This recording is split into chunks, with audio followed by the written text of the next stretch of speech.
say, I could recharge this car in 10 or 15 minutes, back up to like 80%, 90% charge. And that's at 90% charge, that's a 100-mile range. I'm only 44 miles from home. Nice. Now, tell us what's the coolest part about owning and driving an electric car every day?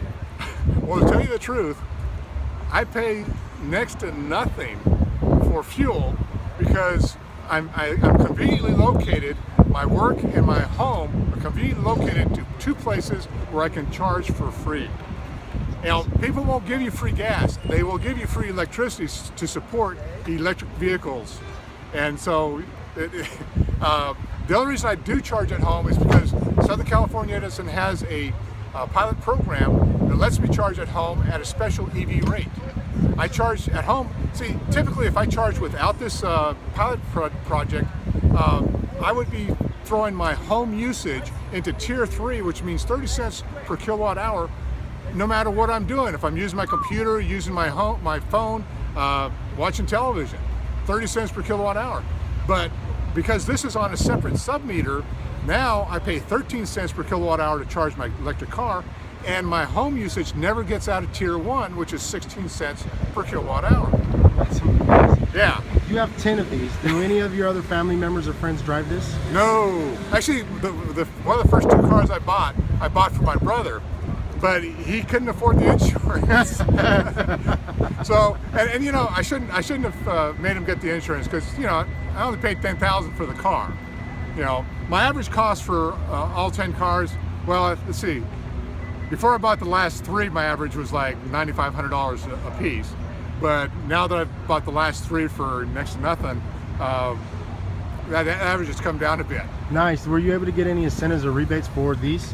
Well, only one of my Codas was brand new when I bought it. Okay. So yeah, I got $7,500 tax credit. And actually one of the ones that I just purchased has never been registered. It was driving on dealer plates. So now that one qualifies for the $7,500 tax credit. And actually the reason I bought all these extra cars was because I intended to take the Coda parts and convert my Chevy SSR, my Super Sport Roadster, to electric vehicle. How's that coming along? Well, actually, I'm doing it this week. Nice. Yeah. So, I mean, right now the truck has a Corvette, a V8 small block aluminum V8 Corvette engine, an LS2 with a supercharger on it. It's got like 500 horsepower.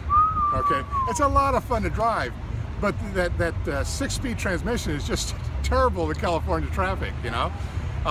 And it's a hardtop convertible, so the top goes down, and you know it's a wonderful car. The other day, a little girl saw my truck and she said, "Wow, look at that car!" And I drove up to her and her family and I said, "This isn't a car; it's a toy." So why convert it? Why make it electric? Oh, because it only gets 15 or 16 miles per gallon.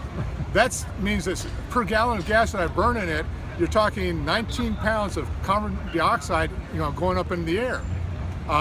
Plus, when the top's down and you stop at a red light, all that heat from that LS2 motor, from any ICE engine, just comes around and gets into the passenger compartment and makes it very uncomfortable. With electric motor, that's not going to be the case, and I won't have that 6-speed transmission anymore either. It'll be go and gone. Now,